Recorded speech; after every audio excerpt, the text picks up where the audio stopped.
I love exercising outdoors. It improves my mood and it makes me feel good about the way that I look and what I can do with my body. But people always ask me why I wear this giant, ridiculous hat during my workout. You can see this hat right here. It's honestly pretty embarrassing to wear. It's comically large. It often obstructs my vision, and I'm honestly very embarrassed to wear it in public. But what people don't realize is that this is probably the single most effective anti-aging tool that you could possibly employ. Okay, because what you gotta realize is that 90% of visible skin aging comes from sun damage. Not 10%, not 20%, not even 50%. We're talking 90% of visible aging comes from sun damage. Okay, you see, ultraviolet radiation from the sun causes significant and irreversible damage to your skin at a cellular level. This type of damage manifests as wrinkles, dark spots, spider veins, and even skin cancer. You can see here, this is a man who drove a truck for a living. Half of his face was exposed to the sun, and the other half of his face was not exposed to the sun. You can see significantly more wrinkles on the sun-exposed half of his face compared to the non-sun exposed half. If you have a tan, and I'm not going to argue that tans don't look good, I think tans look fantastic. In fact, back in the day, I used to try to get tans every single summer, get that nice olive look. But if you have a tan, what that means is that you have exposed your skin to enough damage, to a significant amount of damage, to the point where your skin has began to produce a pigment called melanin to protect itself from further sun damage. A tan is not good. A tan is not healthy. What a tan means is that you're accelerating the process of photoaging, that you're going to look older faster, and you're increasing your risk of skin cancer.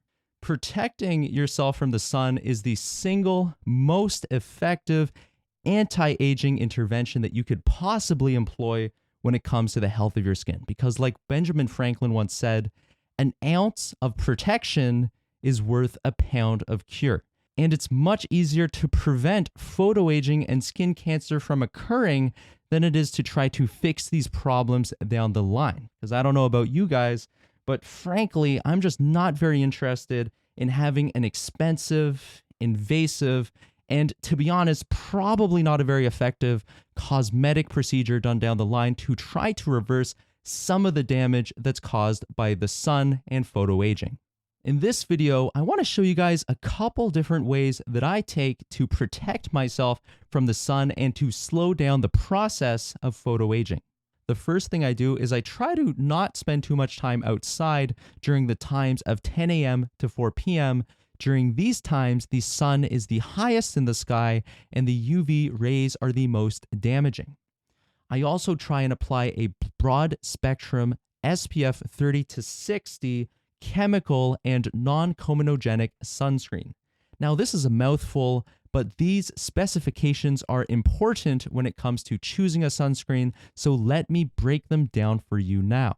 Broad spectrum is essential because broad spectrum means that your sunscreen will cover both UVA and UVB. These are the two types of radiation that come from the sun and damage your skin. SPF refers to the sun protection factor, or how well the sunscreen protects your skin from the sun. A higher SPF corresponds to more sun protection. However, you can see on this graph that there are diminishing returns and you don't really get that much benefit past an SPF of about 30. Chemical, okay? Sunscreens come in both chemical and physical formulations.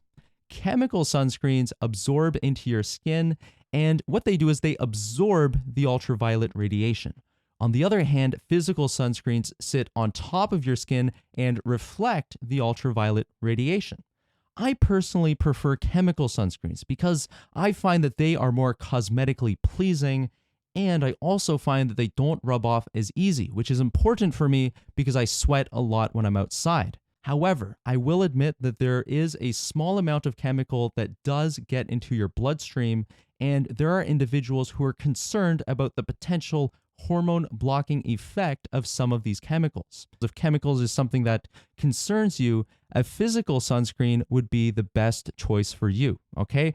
Physical sunscreens either contain titanium or aluminum. They sit on top of your skin and they do not absorb into your bloodstream. Lastly, okay, non-comedogenic. This property is very important. If you have acne-prone skin, you're going to want to look for a product that says non-comedogenic or will not cause acne breakouts, okay? What this means is that the sunscreen will not clog your pores and will not cause acne. So for sunscreen to work, you got to apply it properly, and the way that I would recommend is apply liberally. I usually apply about 1 shot glass full of sunscreen head to toe, any area that is exposed to the sun, I will apply sunscreen.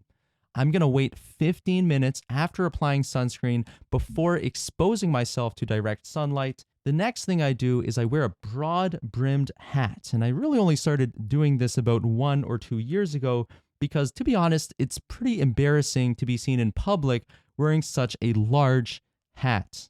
I do this to protect my face and neck from direct sunlight or the most harmful UV rays that come from the sun, because I've found that despite applying sunscreen perfectly, I continue to get sunburns on my face and neck, and these areas are areas that I want to protect especially. I'm definitely not interested in having a leathery looking face in the future. One thing that I want to note is that I always wear sunscreen with my broad-brimmed hat. I see a lot of people who wear hats and do not wear sunscreen, and while this is definitely better than not protecting yourself from the sun, I would suggest wearing sunscreen even if you are wearing a broad-brimmed hat. The reason for that is that UV rays can reflect off of surfaces like concrete and water, and they can hit your face and damage your skin even if you are wearing a broad-brimmed hat. The next thing I do is I make sure to wear sunglasses to protect my eyes, and also because I don't like applying sunscreen too close to my eyes. If it gets into your eyes, it is very painful. And lastly, I wear an SPF containing lip balm. I think this is something that gets overlooked a lot, but the sun also damages your lips, and I would suggest keeping them protected. All right, so that concludes my guide to sun protection for outdoor recreation. I believe that protecting yourself from the sun is the single best anti-aging tool that you can employ, and I hope this video helps you incorporate some of these interventions into your routine so that you too can slow down the process of aging in a way that is non-invasive, inexpensive, and highly efficacious.